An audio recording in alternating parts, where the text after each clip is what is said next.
In this video, I'll be wrangling together some of my wishes for Rec Room in the coming year. After the hits Rec Room took in 2025, we're definitely worthy of something fresh in 2026. And without further ado, let's get right into it. To begin, they should really fix their update scheduling. A while ago, Rec Room said they'd be slowly adapting to a new update system. It was something like having small updates each week and then one larger update per month. It was going kinda well until the layoff screwed everything up. It would be awesome if they brought back that schedule and made updates way more consistent. We'd get to see the new changes and improvements almost instantly, plus it would keep us anticipating what's coming the next week. Next up, probably one of the biggest problems from Rec Room in the past. We need more optimization. For a lot of people, including me, performance issues have made it really difficult to play the game. I'm really hoping that they improve on performance, and I actually have an idea on how they could do so. To piggyback off of the update schedule idea, they could reserve a few monthly updates for just being optimization. They can go in and not have to worry about too many new features, but instead just reclaiming performance wherever they can. They've proved it's possible in the past when they brought Crescendo to Quest users, so there's surely a way they can add optimizations to other ROs like Paintball, Golden Trophy, and even just the Rec Center. Alright, so this one is rather massive and probably a little bit controversial, and you'll see why. I think that Rec Room should redesign the watch menu.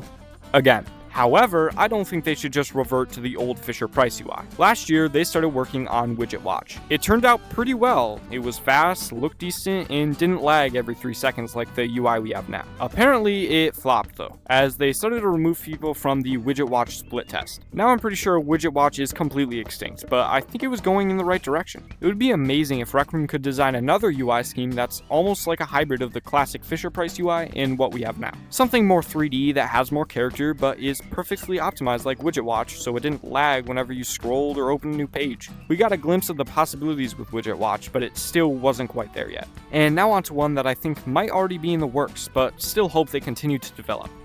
We need better leveling rewards. I was very excited after Rec Room released the new level cap of 87, as were a lot of other players. Once again, there was a reason to keep grinding inside of the game. However, kinda sucks that they stopped there. I think it would be a bit better if they revamped the rewards system for leveling. I found that hitting new levels gives me some pretty mid-tier rewards. While making my way up to level 60, I mainly got random consumables like potions, pizza, and some others. Those types of rewards suck, as they don't have much value inside of the game. I think it would be better to get small token rewards, even if they're just a few hundred and are rewarded every couple of levels. Also, more pricey and rare consumable items would probably hit the mark a little bit better. Maybe a bubbly every 5 levels wouldn't be such a bad idea. Literally anything to pull away from getting donuts and a latte after multiple days of grinding to the XP gap.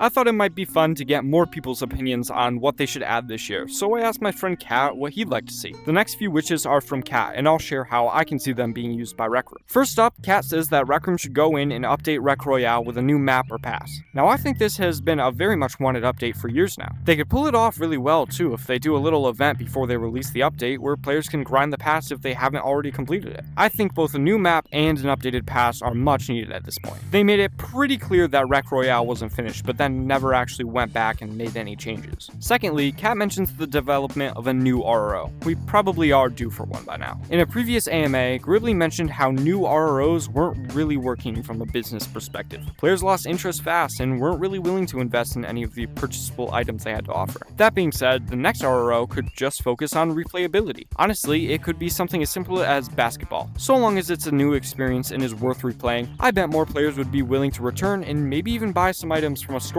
specific to the RRO. Next, Rec Room should probably expand the new Golden Trophy modifiers to other quests. It's been fun watching Paintball and Golden Trophy get unique modifiers. They can surely bring these modifiers to other Rec Room original quests like Crimson Cauldron and whatnot. However, maybe Isle and Crescendo can be skipped. They're both pretty complex quests and modifiers might ruin the fun if they aren't added properly. Finally, Kat and I both share hope for a load of time being devoted to optimization. I think I iterated a bunch on performance earlier on in the video, so I probably don't need to talk about it anymore. I do completely agree with Kat though. We're definitely in need of some performance improvements around the game. It's a hot mess on some devices, especially when the game is running on VR mode. Now, remember to like the video and subscribe to see more Rec Room content. Thanks for watching, and feel free to share some of your personal wishes for Rec Room in 2026. I'll see you in the next one. Bye.